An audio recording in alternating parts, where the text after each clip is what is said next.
caso. Hoje o ministro Edson Fachin causou uma polêmica danada aí, porque destacou que o Brasil vive uma recessão democrática e que o futuro está sendo contaminado pelo despotismo. Fachin disse ainda que a candidatura do ex-presidente Lula em 2018, que foi vetada pelo próprio Tribunal Superior Eleitoral, né, e também por decisões do STF, claro, teria feito bem a democracia e fortalecido o império da lei. À época, a candidatura de Lula foi barrada pelo TSE com base na lei da ficha limpa, já que o petista tinha sido condenado em segunda instância por corrupção e lavagem de dinheiro no caso do triplex do Guarujá, né?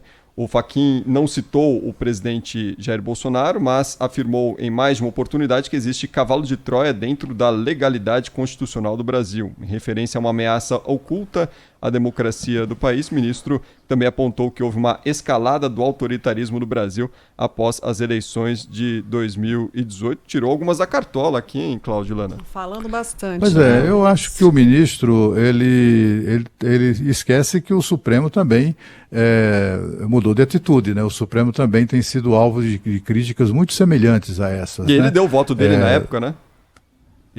Então.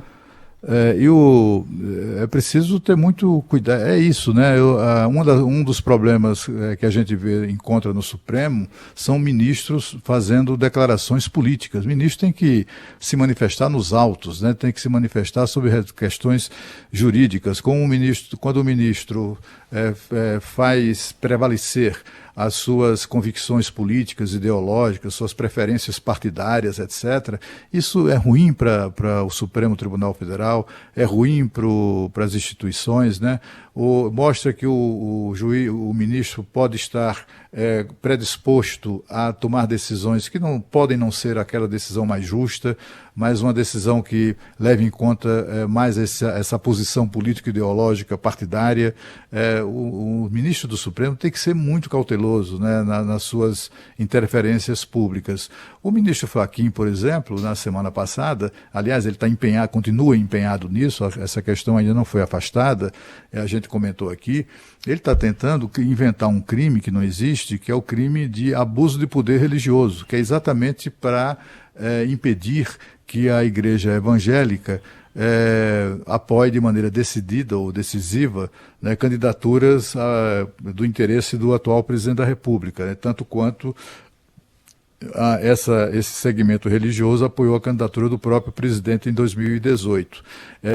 Sabe, assim, quando o ministro tenta transformar em lei algo que é uma convicção político-ideológica, partidária, etc., fica uma coisa estranha, né?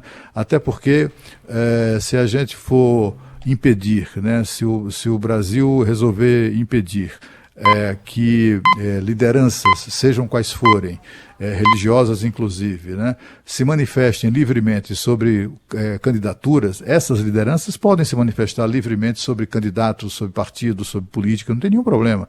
Isso acontece no mundo inteiro. Quantas vezes a gente assistiu, aliás, vamos assistir agora novamente na campanha eleitoral dos Estados Unidos, que são a mais sólida democracia do planeta. Você vai ver lá aqueles líderes religiosos evangélicos, a maior parte deles, participando ativamente das campanhas políticas, né? Quem conhece minimamente, quem lê jornal, ou quem conhece que acompanha a política americana, sabe do papel desempenhado por lideranças religiosas no processo eleitoral. Isso é próprio da democracia. Sabe por quê? Porque lá eles respeitam muito, e aqui está na hora do Brasil começar a respeitar isso, coisa que no Supremo Tribunal Federal isso também isso tem sido minimizado, é o respeito à liberdade de expressão.